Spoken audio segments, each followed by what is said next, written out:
கருத்தடை சாதனங்கள் அப்படின்ற அந்த வார்த்தையை கேட்டாலே வந்து ஒரு பெரிய விஷயம் மாதிரி தோணும்.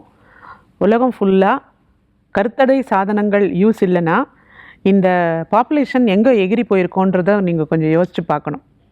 சாப்பாட்டுக்கும் இருக்கிற உறைவிடத்துக்கும் கூட நமக்கெல்லாம் கஷ்டம் வந்துடும், வேலையே கிடைக்காது யாருக்கும் பாப்புலேஷன் கண்ட்ரோல் இல்லை அப்படின்னா. அதுவும் இந்திய தேசத்தில் இவ்வளோ பாப்புலேஷன் டென்சிட்டி இருக்கும்போது ஒரு பாப்புலேஷன் கண்ட்ரோலுங்கிறது அந்த நாட்டுடைய அத்தியாவசியமான விஷயம் மாத்திரம் இல்லை, ஆஸ் இண்டிவிஜுவல்ஸ், ஆஸ் கப்பிள் நம்மளுடைய ரெஸ்பான்சிபிலிட்டியும் அதுதான். டாக்டர்ஸோட ரெஸ்பான்சிபிலிட்டியும் it is huge. Indian government இதுக்காக பல வருடங்களாக மறுபடியும் அந்த ரூல்ஸை வந்துட்டு செம்மைப்படுத்தி எவ்வளோ சீராக இந்த ஃபேமிலி பிளானிங் சர்வீசஸோ இல்லை கான்ட்ரசெப்ஷன் சர்வீசஸோ ஃபேமிலி வெல்ஃபேர் டிபார்ட்மெண்ட் மூலமாக கொடுக்க முடியுதோ அவ்வளோ வந்து கொடுத்துட்ருக்காங்க.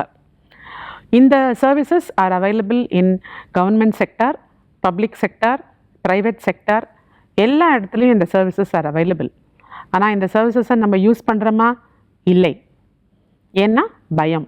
கருத்தடை சாதனங்கள் யூஸ் பண்ணுறதுல பயம் இருக்கக்கூடாது. கருச்சிதைவு பண்ணிக்கிறீங்க பாருங்கள், அதாவது வேண்டாம், கரு விட்டுறதுக்கு அப்புறமா எங்களுக்கு தெரியாமல் ப்ரெக்னென்சி ஆகிடுச்சு, நாங்கள் காப்பர்ட்டி போட மறந்துட்டோம், போட்ட காப்பர்ட்டி எடுத்துட்டோம், குழந்தை வேணான்ற ஆப்ரேஷன் பண்ணிக்கலான்னு நினச்சோம், நான் இந்த இப்போ முதல் குழந்தைக்கு லீவ் இருக்கும்போது பண்ணிக்கலான்னு நினச்சேன், அதுக்குள்ளே ப்ரெக்னென்சி ஆகிட்டேன். இந்த மாதிரி இருக்கக்கூடிய விஷயங்களை பல வருடங்களாக பல மகப்பேறு மருத்துவர்கள் கேட்டுக்கிட்டே தான் இருக்காங்க. எங்களுக்கு கஷ்டமாக இருக்கும் அதை கேட்கும்போது. ஏன்னா ஒரு கரு உள்ளே வந்ததுக்கப்புறமா அதை அபார்ஷன் பண்ணுறதுன்றது ஒரு எமோஷ்னல் இஷ்யூ மாத்திரம் கிடையாது. அந்த வலி, ப்ளீடிங், ப்ரொசீஜர்ஸ் இதெல்லாம் கோ த்ரூ பண்ணுறதுன்றது அந்த தாய். Financially also it is very taxing. And உடம்புக்கும் அது வந்து எவ்வளோ தான் நாங்கள் சேஃபாக பண்ணாலும் ஒரு விஷயம் நம்மளால் அவாய்ட் பண்ண முடியும் அப்படின்னா அதை அவாய்ட் பண்ணிக்கிறது பெட்டர். அதுக்கு தான் கருத்தடை சாதனங்கள். ஸோ எந்த விதமான கருத்தடை சாதனங்கள் அவைலபிளாக இருக்குது அப்படின்னு பார்க்கலாம். ஆணுக்குரிய கருத்தடை சாதனங்கள், பெண்ணுக்குரிய கருத்தடை சாதனங்கள். ஆணுக்குரிய கருத்தடை சாதனங்கள் அல்லது முறைகள்னு பார்த்தீங்கன்னா மெயினாக 2 தான், டெம்பரரி, பர்மனெண்ட். டெம்பரரின்னு பார்த்தா ஆணுறைகள், காண்டம்ஸ். ஒரு முறையும் உடலுறவு ஏற்படும் போது ஆணுறைகளை கரெக்டாக யூஸ் பண்ணும்போது, அதாவது சில பேர் என்ன சொல்லுவாங்க, ஏதாவது ஒன்று யூஸ் பண்ணலான்னு இருந்தோம் ஆனால் வந்து நாங்கள் மறந்துட்டோம். அது இல்லை. எந்த மெத்தடுமே யூஸ் பண்ணாமல் இருக்கிறத விட ஏதோ ஒரு மெத்தடை எப்போவுமே யூஸ் பண்ணுறது நல்லது. இதை நீங்கள் ஞாபகம் வச்சுக்கணும். Any method is better than no method. இதில் ஏதாவது ஒன்று அந்த ரீப்ரொடக்டிவ் ஏஜ் குரூப்பில் இருக்கிறவங்க யூஸ் பண்ணிக்கிறது நல்லது.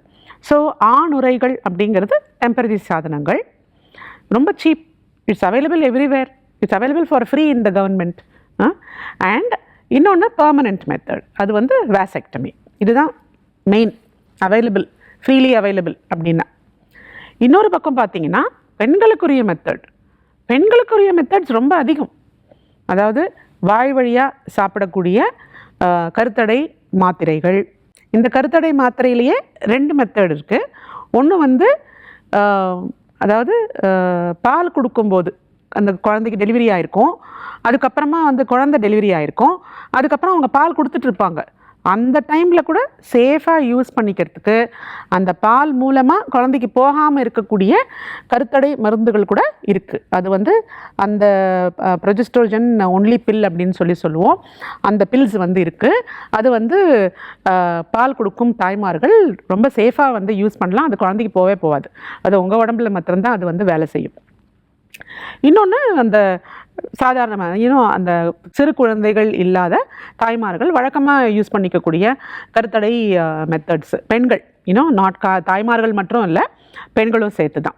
ஸோ இது வந்து ஒன்று. ரெண்டாவது வந்து காப்பர்ட்டி. ரொம்ப சிம்பிளாக சொல்லணுன்னா கர்ப்பப்பைக்குள்ளே வந்து வைக்கக்கூடிய காப்பர்ட்டி.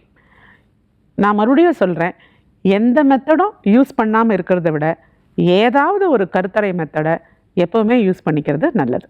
தேங்க்யூ.